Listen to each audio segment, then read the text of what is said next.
Bonjour, bonjour, ici Véronique Hubert, votre formatrice et conseillère en entreprise agricole, spécialisée en animal de compagnie et en particulier le chien et le chat. Dans le cadre de notre guide gratuit que nous allons destiner aux jeunes éleveurs et aux futurs éleveurs de chiens et de chats, nous allons attaquer aujourd'hui un chapitre qui est intéressant, qui est celui de proposer son mâle en saillie. Alors, vous êtes peut-être dans une des situations suivantes. La première, c'est que vous êtes encore un particulier, c'est-à-dire que vous avez décidé d'avoir un mâle plutôt qu'une femelle, ça peut arriver, hein, voilà, ou vous avez eu un coup de cœur, vous étiez parti sur une femelle et puis finalement vous avez acheté un mâle, tout vous a plu, le caractère, la couleur, les parents, je ne sais pas, hein, voilà. Et donc du coup, au lieu de revenir avec une femelle à la maison, vous êtes revenu avec un mâle. Alors, le chien ou le chat grandit, vous avez fait à peu près tout ce qu'il fallait bien, et à un moment donné, vous allez le proposer en saillie. Alors, le tout est de savoir pourquoi. On ne propose pas un mâle en saillie juste pour faire des bébés. Déjà parce que vous êtes un futur éleveur, donc vous n'êtes pas là pour, augmenter une production déjà peut-être intensive, hein, suivant la race que vous faites, ou l'espèce que vous faites, ou que vous pensez faire, peu importe. Donc vous êtes là pour rentrer dans un circuit de sélection, pour être un maillon supplémentaire à une chaîne, en théorie, d'amélioration de la race que vous voulez élever. Donc, vous avez de la chance, le mâle que vous avez acquis, il devient très très beau, il est peut-être même super en travail si c'est un chien, il développe les qualités qui étaient déjà très prometteuses quand il était petit, quand vous l'avez acquis, et vient le moment, donc, vous allez vous penser à le proposer en saillie. Alors, il peut y avoir plusieurs raisons pour proposer son mâle en saillie, et une des premières raisons est juste parce que par exemple, il est issu d'une lignée que vous aimez. Vous avez mis du temps pour le choisir, vous êtes allé dans plusieurs élevages, encore une fois, quelle que soit la destination, que ce soit travail, beauté ou rien, hein, juste confirmer éventuellement si c'est un chien, peu importe. Mais en tout cas, vous avez vous-même été très vigilant sur les caractéristiques de l'éleveur, peut-être sur les caractéristiques aussi des parents, et plus tard donc des chiots ou des chatons de la portée. Bon.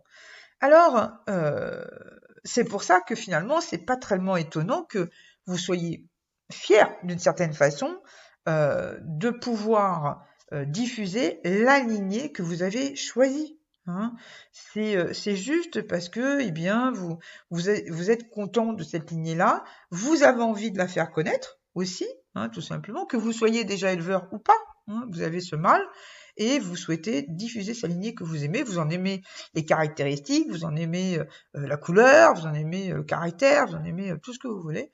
Et donc, vous avez décidé de l'offrir en fait à d'autres. Vous avez décidé d'accepter le fait que d'autres puissent avoir cette lignée et l'utiliser et donc en récolter les bienfaits, hein, tant qu'à faire. Voilà. Donc, ça peut être juste parce que vous aimez cette lignée.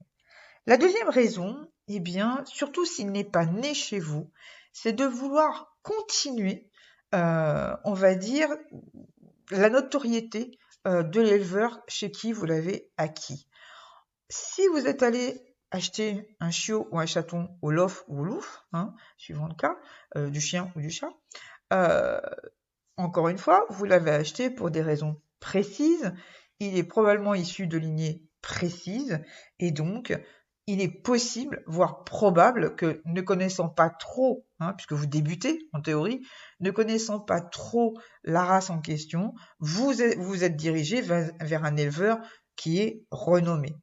Et donc, vous vous dites, tant qu'à faire, surtout si je n'ai qu'un mâle et que je n'ai pas encore fait de bébé avec, que vous ayez déjà des femelles ou pas, hein, vous pouvez très bien avoir une raison comme celle-là, qui serait de continuer à valoriser en fait le travail de l'éleveur chez qui vous l'avez acheté. Et c'est tout à votre honneur, parce que finalement, autant l'éleveur ça lui coûte rien normalement, sauf si vous la placez en condition d'élevage, mais ça on en reparlera plus tard. mais c'est surtout que vous, surtout si vous n'avez pas de femelle pour lui, c'est vraiment pour vous. Voilà, pour vous, mais surtout pour l'éleveur, quoi, parce que c'est lui, c'est son nom à lui, que chaque fois que vous allez inscrire votre chien ou votre chat, que ce soit dans une exposition canine ou dans une exposition féline ou dans un concours de travail canin, c'est toujours le nom de l'éleveur, donc le nom de l'affixe de l'éleveur que vous allez mettre, s'il en a un.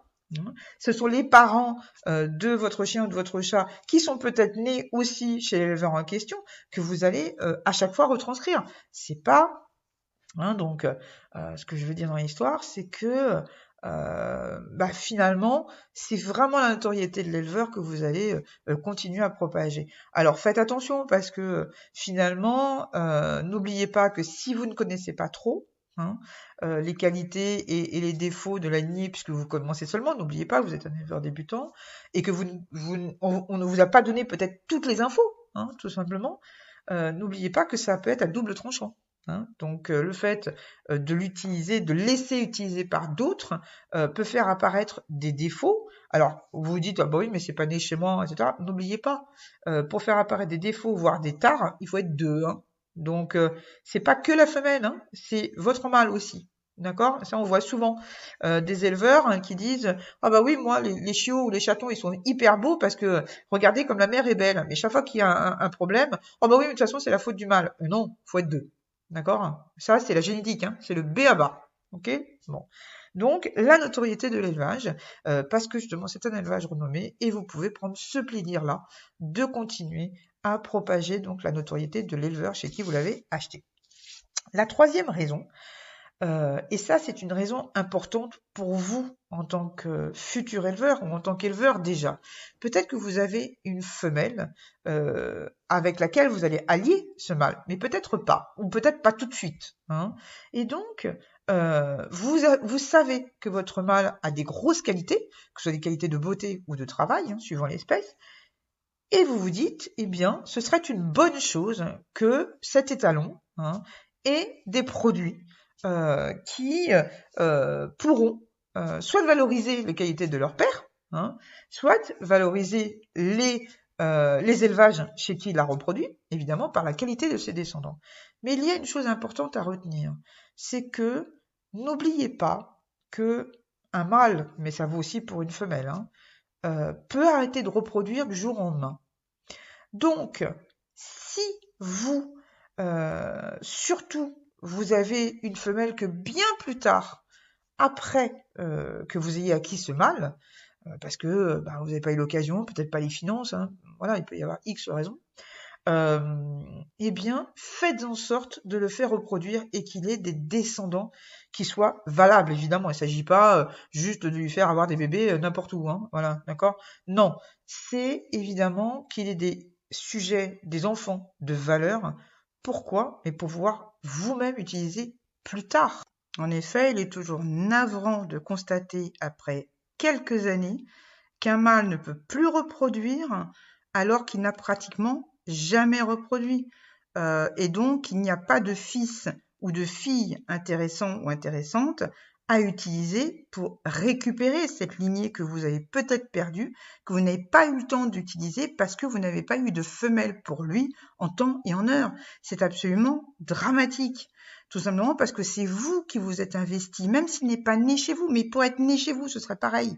Vous êtes investi dans son élevage, sa croissance, dans sa carrière, que ce soit d'expo, de travail, peu importe, dans ses tests de santé, dans sa sélection, surtout si vous l'avez fait naître, mais même s'il est né ailleurs, peu importe, c'est extrêmement important que quand on fait de la sélection et qu'on tombe sur un sujet qui est vraiment de très haute valeur, que ce soit génétique ou physique, eh bien que des descendants puissent rester dans la nature et puissent être récupérés dans le circuit de cette même sélection, soit par d'autres, soit par vous-même, parce que justement, on est sur du vivant et tout peut arriver. Imaginez que ce superbe mâle que vous avez acquis, eh bien, patatras, il est tué par un accident de voiture, je sais pas, à l'âge de 2 ans, alors qu'il a peut-être fait que 2 saillies.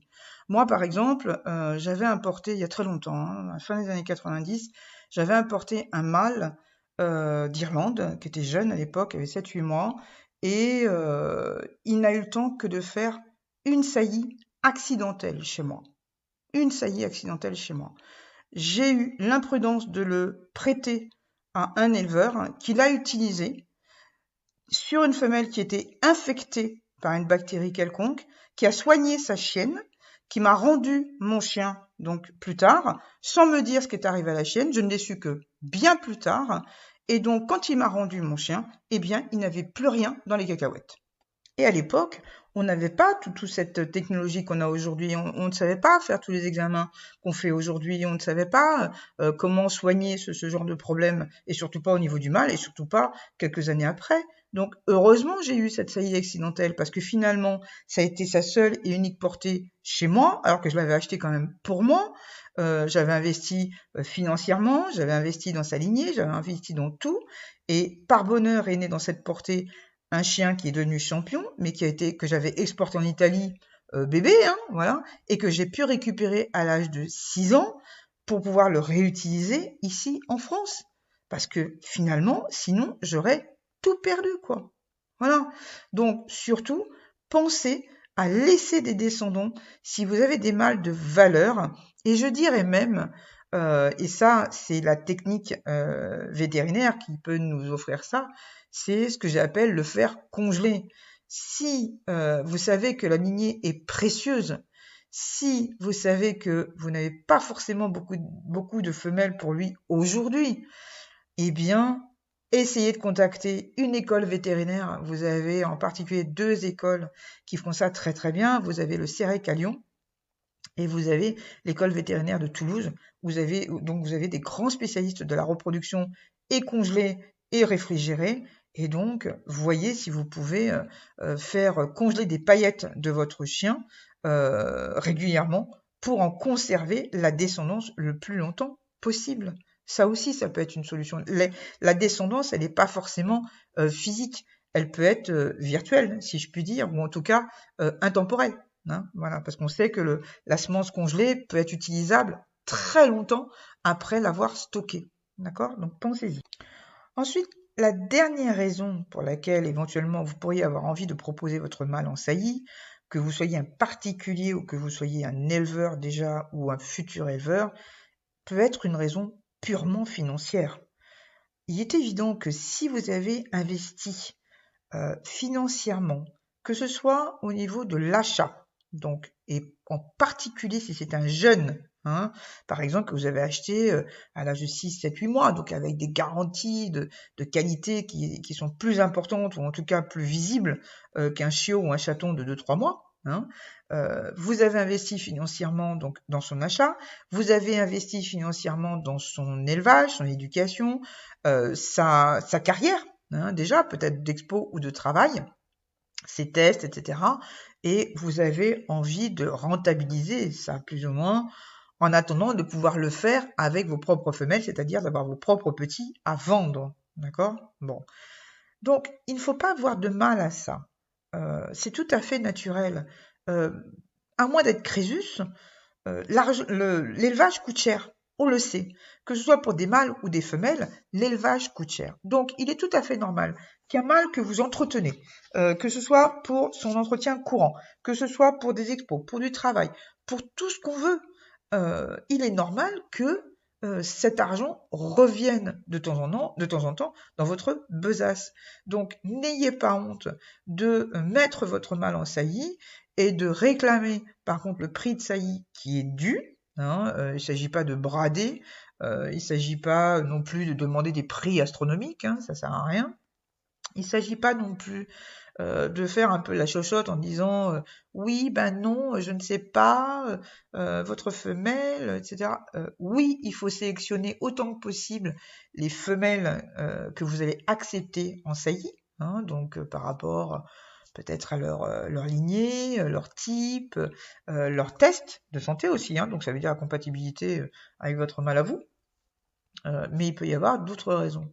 En tout cas, n'oubliez pas que, à plus forte raison si ce mâle n'est pas né chez vous, hein, vous devez, c'est votre devoir, de le proposer en saillie, ou en tout cas de faire en sorte que son sang reste dans le circuit, surtout s'il est précieux, et de ne pas faire comme beaucoup d'éleveurs, et en particulier en milieu du chat, ne pas proposer son mâle parce que vous vous rendez compte, faut que je garde la lignée. Et ah oui, et vous avez commencé avec quoi? Vous imaginez que si on avait fait la même chose pour vous, ah bah non, vous n'aurez jamais de saillie de mon mâle, vous n'aurez jamais de chaton de chez moi, parce que de toute façon, c'est ma lignée, je la garde. Non, d'accord? Voilà.